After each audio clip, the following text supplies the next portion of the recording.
Dobrý deň, vážení diváci, vítam vás v našej obľúbenej relácii. Dnešnými hostiami sú bývalí odchovanci ústavov pre duševne chorých, ktorí už sa vlastne vyliečili a chcú nám porozprávať ich životné príbehy. Nech sa páči, predstavte sa nám. Dobrý deň, ja sa volám Šamorína Gileková a som z Ústavu pre svätého Jána, kde som žila 3 roky, takže to som ja. Čaute, čaute. A vaša kolegynka? Dobrý deň, ja som v utajení, ja sa vám nemôžem predstaviť, pretože potom by ma našli a odviedli. No, viete, Ja nemôžem. ja ju predstavím za ňu. Ona sa... Nie, nemôžem ma predstaviť. Nemôžem, oni ma nájdu. Kľud, prosím, dobre. Dobre, Budeme vás volať pani X. Pani X, dobre. Ste v poriadku, môžeme pokračovať? Áno, kľudne, ja som pripravená, ready.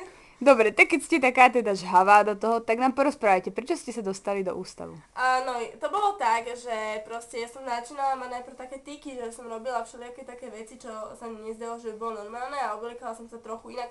Ale akože ja nechápem, lebo ja som bola taká extravagantná, viete, ja som si napríklad dala len tričko na seba a išla som von a proste ľudia tomu nepochopili, takže...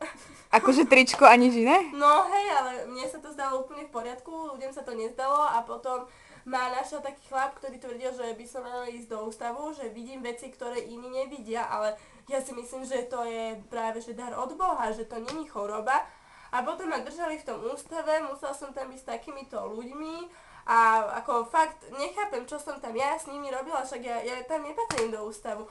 A teraz som sa konečne odtiaľ dostala a ja si tu pripadám strátená v tomto svete, lebo všetci sú tu takí strašne zvláštni a mňa učili, že proste neviem.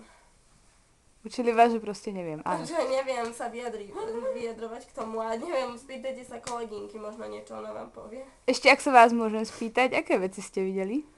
Ja som videla napríklad hlavy v lese, častokrát, alebo ja som napríklad videla, keď máte paplón, tak ja som tam videla také špinky na tom paplóne. A ako mne hovorili, že tam tie špinky neboli, ale ja si myslím, že len ja som ako príliš čistotná, ja neviem. A kvôli tomu vás zabrali do ústavu? Hej, že som to videla, no. A kto vás tam poslal? Poslal ma tam taký známy Peter Kubíš, to neviem, či poznáte, ale on... Nie, nepoznám. On pracuje v Bratislave, že zháňa akože blázno, ale v podstate za každého človeka, čo dá do ústavu, dostane peniaze, tak čo by nedával úplne normálne. Že robí nábor bláznov, aha. Áno, nábor, no a proste preto som sa tam dostala napríklad ja, ako ja som sa očividne tam nemala dostať do toho bláznica a proste 4 roky z môjho života mi zobrali. A nemohli ste protestovať? No mohla, ale potom sa to ešte viac zhoršilo. Dobre, prejdeme už na pani kolegynku, očividne je nervózna. Pani X, Áno? počujete nás? Áno. Môžete nám vy porozprávať váš životný príbeh? Nie.